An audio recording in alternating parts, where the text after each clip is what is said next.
Albert Anastasia, the mad executioner of Murder Inc. Before there were suits and cigars in corner offices, there was blood in the alleys, and nobody spilled it like Albert Anastasia. Known as the boss of Murder Inc., Anastasia wasn't just feared, he was worshipped by killers and feared by bosses. This episode dives into the ruthless rise and brutal reign of one of the most terrifying men in Mafia history.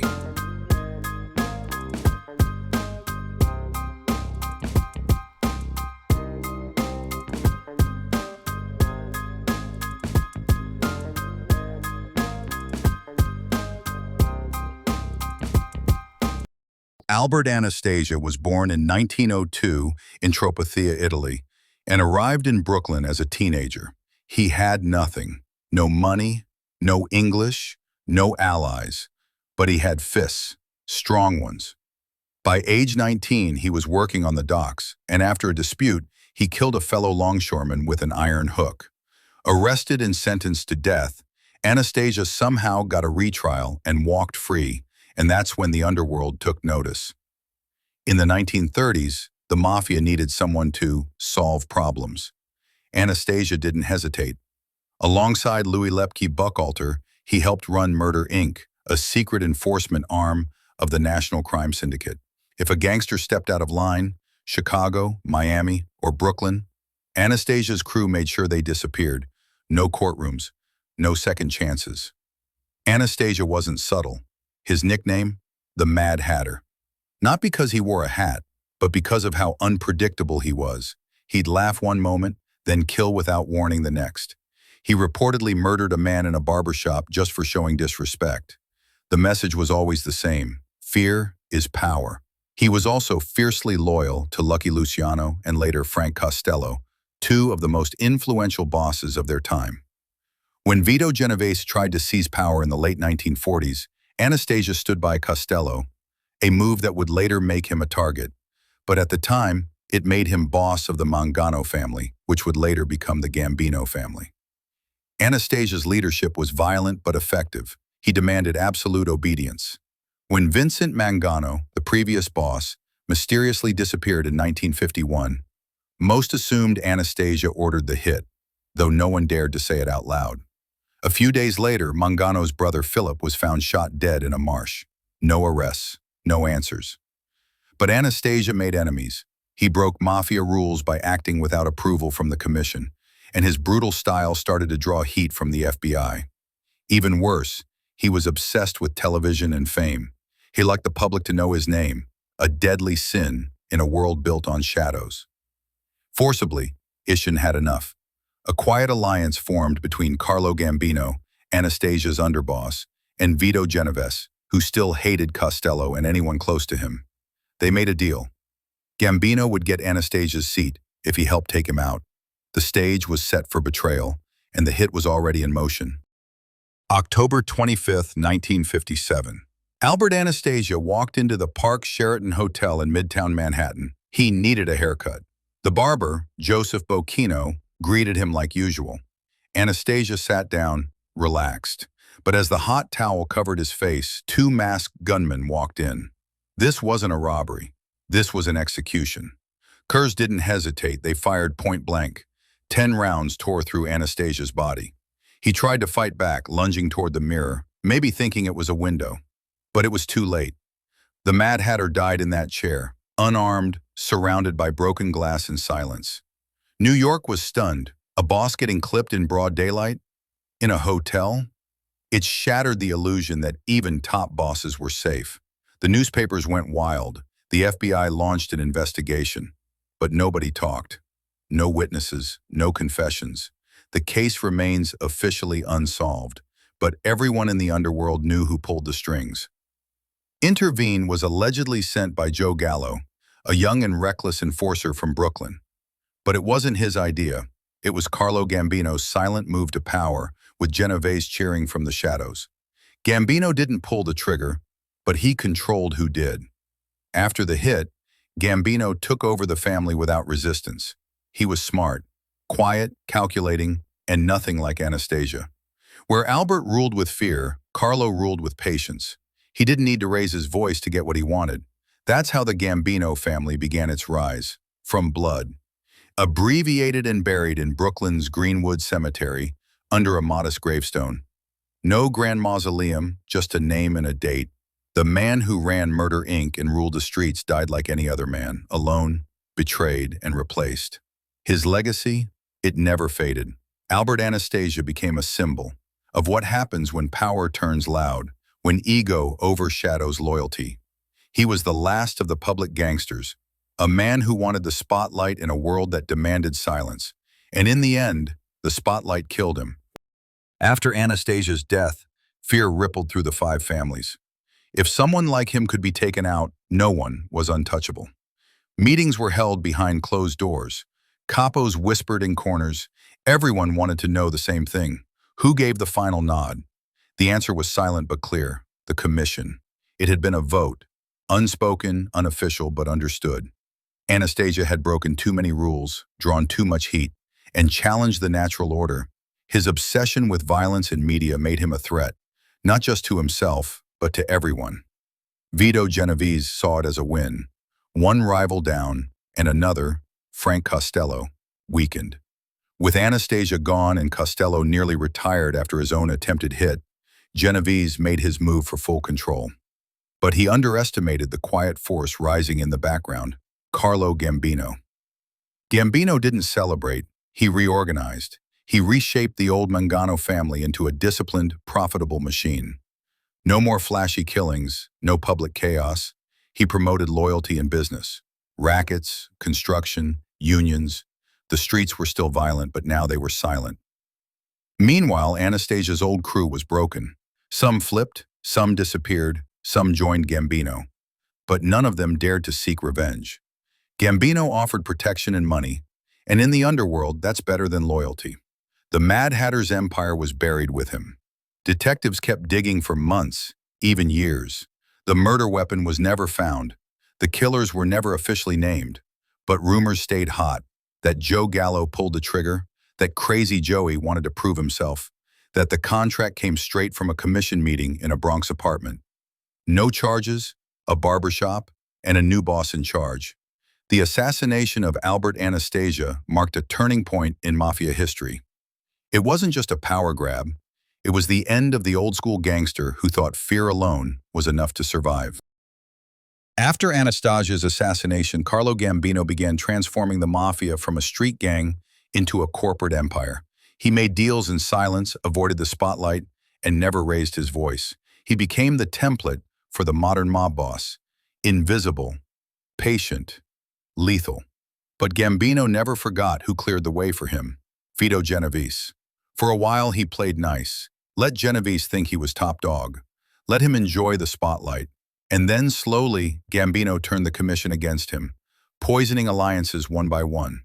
In 1959, Vito Genovese was indicted on narcotics charges. Some say the evidence was real. Others say it was planted by Gambino's allies with the help of law enforcement. Either way, Genovese was sent to prison, and Gambino took control of the commission, unopposed. With both Costello and Genovese out, Gambino stood alone at the top. He didn't need to kill publicly. He didn't need flashy headlines. He just pulled strings, controlled judges, union bosses, politicians. He made the FBI chase shadows while he built a silent fortune. The legend of Anastasia didn't fade. Stories circulated in prisons and neighborhoods. The man who ran Murder Inc., the killer in the chair, the mobster who watched TV before hits. He became a myth, a warning of what happens when ego outgrows strategy. Use that legend to teach younger capos. He'd say, "You want to end up like Albert? Keep talking." Fear of becoming the next barbershop corpse kept his family in line. No wiretaps, no noise, no glory, just profit, respect, and silence. By the 1970s, the mob had changed completely. Gone were the wild days of the Mad Hatter. The families were now empires with charts, accountants, and lawyers. Anastasia had been the last of a dying breed, the executioner turned boss, and Gambino made sure that breed stayed dead. As Carlo Gambino tightened his grip, he groomed his successor carefully, his cousin by marriage, Paul Castellano. Unlike Anastasia, Castellano was all business: suits, steak dinners, and balance sheets. Some called him the Howard Hughes of the mob.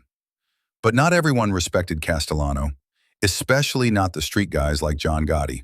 To them, Castellano was too soft, too corporate, too distant from the grit that built the empire. That tension started bubbling under the surface, and Gambino knew it. Gambino tried to hold the family together by balancing both sides, giving Castellano power, but keeping Gotti and the street crews just happy enough. He warned, no one eats alone, but peace was temporary. Gambino was getting old, and power doesn't retire quietly. Feinstein, 1976, Carlo Gambino died of natural causes in his home, a death most mobsters only dream of. No bullets, no trials, just quiet. But the moment he was buried, so was the peace. The seat at the top was warm, and many wanted to sit on it. Castellano stepped in, officially named boss, but his leadership style clashed hard with tradition. He favored white-collar crimes, racketeering, labor deals, and construction scams. He banned drug dealing, a rule no one followed but everyone pretended to. John Gotti, meanwhile, was rising like smoke. A street enforcer with a flashy style, quick temper, and loyal crew. He watched Castellano from the shadows, growing more impatient by the year. The seeds of betrayal were already planted, and they were growing fast. Hezbollah made one fatal mistake. He underestimated the streets. While he focused on wire fraud and business dinners, Gotti was building an army. And unlike Castellano, Gotti didn't believe in subtlety. He believed in statements, loud ones. In December 1985, Castellano scheduled a dinner meeting at Sparks Steakhouse in Manhattan. He didn't know it would be his last. Gotti's crew, dressed in long coats and calm expressions, waited outside with loaded pistols and steady hands. As Castellano stepped out of the car, a volley of bullets lit up the sidewalk. No warning, no words, just a sudden, brutal silence. Big Paul hit the pavement, bleeding out in front of New York's finest steakhouse. It was a message written in gunpowder. All of the ineffectively cubbly cowards, actively new modern merricks of 4,700 cents. Begun with Castellano dead, John Gotti didn't wait for approval. He marched into the top spot, naming himself the new boss of the Gambino family, the most powerful crime family in America. The commission didn't like it, but Gotti didn't care. The media crowned him the Dapper Don for his sharp suits and slick hair. But behind the silk ties was a man who ruled with iron fists. He laughed in public, but moved like a ghost in private. His empire was brutal, loyal, and very profitable. Bought power attracts heat, and Gotti wasn't shy. He loved the cameras, the headlines, the swagger. The FBI loved it too. Surveillance teams trailed him constantly. Tapes rolled, wires buzzed, and slowly, the case against Gotti began to form. Gotti was an injury Gambino analysis, loved. Inside the family, cracks were forming. Sammy the Bull Gravano, Gotti's underboss, had killed 19 men for the family. But when he realized Gotti was setting him up to take the fall, loyalty vanished. Sammy flipped and took the whole empire down. FBI is a very low about them. The decently reads even doodle words, for now the Castellano and more reason. In 1992, after years of being untouchable, John Gotti was convicted of murder and racketeering. He was sentenced to life in prison without parole. The courtroom was packed. Outside, crowds gathered. Inside, the boss said nothing. Silence at last. Locked away in a federal prison, Gotti still ruled, for a while. Orders came down through his son and loyal messengers. But behind bars, time is a killer. Influence fades, loyalties shift, and power begins to rot from the inside. Meanwhile, the FBI celebrated. They had taken down the biggest name in organized crime. But what they didn't realize was that Gotti's fall wasn't the end. It was the beginning of a power vacuum that would turn the underworld upside down. Disciplined in the streets of New York, new names started to rise. Old school bosses retired or got whacked. Younger, more cautious players took control. They wore no flashy suits, gave no interviews, and kept their hands clean. The Mafia was evolving. But Gotti's legend didn't die. In the neighborhoods he once controlled, Bensonhurst, Howard Beach, Ozone Park, people still spoke his name in hushed tones. The last real boss, they said. Even his enemies respected the legacy. KB in 2002, Gotti died of throat cancer in prison. No grand funeral, no public ceremony, just a quiet burial in St. John's Cemetery in Queens, near other fallen dons. Even in death, the feds didn't trust him. They watched his coffin like it could still bite. Years later, documentaries, books, and even Hollywood would try to capture the man. But the real story, the grit, the blood, the fear, the loyalty, only those who lived it truly understood. Gotti wasn't just a gangster. He was a storm, vigorously like all storms. When it passed, the world didn't return to normal. It changed, permanently. The Mafia would never again see a boss who demanded that much attention and survived it for as long as he did. The morning of October 25, 1957, Albert Anastasia walked into the Park Sheraton Hotel in Manhattan for his usual haircut. He had no idea two masked gunmen were already waiting inside. As he relaxed in the chair, reading the newspaper, the assassins burst in and opened fire. Bullets ripped through the mirrors, walls, and Anastasia. He tried to stand confused, reaching toward the reflection instead of the shooters. Moments later, the Mad Hatter lay dead, face down on the barbershop floor. The hit shocked the city. Newspapers called it a gangland execution in broad daylight.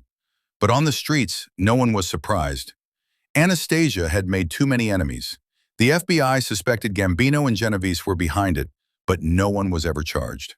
With Anastasia gone, Carlo Gambino quietly assumed control, setting the stage for the next era of organized crime in New York, one built on patience, calculation, and silence. Albert Anastasia's reign ended not with a courtroom sentence, but with bullets and betrayal. His story is a brutal reminder. In the Mafia, power never lasts, only fear does. If you enjoyed this episode, don't forget to like, subscribe, and hit the bell so you never miss a chapter in the criminal code. See you in the next one.